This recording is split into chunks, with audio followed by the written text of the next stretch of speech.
Friends, welcome back to Lakshmi Sravanthi vlogs. నేను మీ శ్రావంతిని.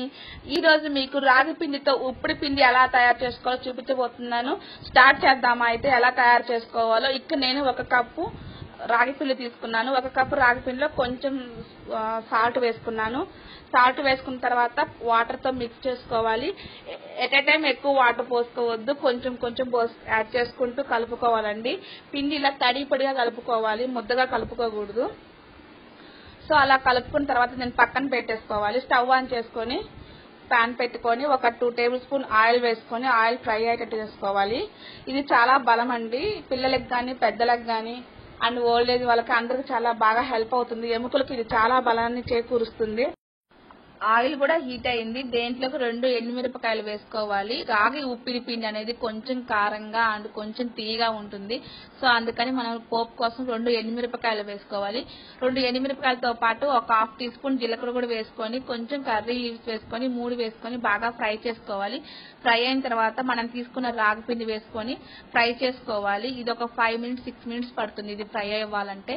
వేసుకునేటప్పుడు రాగి పిండి కొంచెం తెల్లగా ఉంటుంది కదా, అది ఫ్రై అయింది లేదు తెలియాలంటే ఈ రాగి పిండి తెల్లగా ఉండదు, కాస్త బ్లాక్ కలర్ లోకి మారుతుంది. సో అలా మారినట్లయితే అది ఫ్రై అయినట్లే. మొత్తం ఒక 7 మినిట్స్ లో కల్లా ఇది ఫ్రై అవుతుంది. ఈ రాగి ఉప్పిడి పిండి ప్రిపేర్ చేసుకోవడానికి ఎక్కువ టైం ఏం పట్టదు. 10 మినిట్స్ కల్లా దీన్ని ప్రిపేర్ చేసుకోవచ్చు. 1 కప్పు రాగి పిండికి ఒక 1/2 కప్పు బెల్లం తీసుకొని బాగా మిక్స్ చేసుకోవాలి. కొంచెం స్వీట్ ఎక్కువ తినేవాళ్ళు ఇంకొంచెం బెల్లం కూడా వేసుకోవచ్చు. 1/2 కప్పు బెల్లం వేసుకొని బాగా మిక్స్ చేసుకోవాలి. కొంచెం షుగర్ తో చేసుకోవాలనిపించిన వాళ్ళు షుగర్ తో కూడా చేసుకోవచ్చు. బెల్లం హెల్త్ కు మంచిది కాబట్టి నేను ఇక్కడ బెల్లాన్ని యూజ్ చేస్తున్నాను. సో తర్వాత ఒక 2 టేబుల్ స్పూన్ నెయ్యి కూడా వేసుకొని బాగా మిక్స్ చేసుకోవాలి.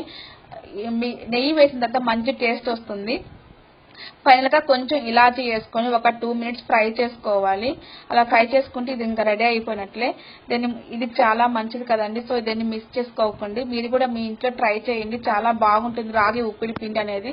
సో ఇది ఫ్రై అయ్యింది, నేను సర్వింగ్ బౌల్ లో తీసుకొని సర్వ్ చేసుకున్నాను. ఎంతో టేస్టీగా అండ్ ఎంతో హెల్తీగా ఉన్న రాగి ఉప్పిడి పిండి అయితే తయారైపోయింది. మీకు ఈ వీడియో నచ్చుతుంది అనుకుంటున్నాను. Thanks for watching.